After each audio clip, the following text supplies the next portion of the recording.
Saat ini Kementerian Agama masih menunggu keputusan Arab Saudi terkait haji tahun ini, mulai dari berapa jumlah jemaah serta persiapan lain karena masih dalam suasana pandemi. Selain akan menerapkan One Gate Policy, pemerintah juga melakukan sinkronisasi aplikasi Peduli Lindungi milik Indonesia dengan Tawakalna milik Arab Saudi. Hal ini untuk mempermudah pemeriksaan calon jemaah nantinya.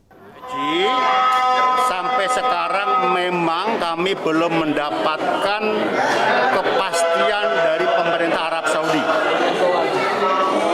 Tapi mudah-mudahan isyaratnya pemerintah Arab Saudi akan membuka penyelenggaraan ibadah haji tahun 2022. Ya, kami akan menunggu undangan untuk melakukan MOU. Berapa kuota yang diberikan kepada Indonesia.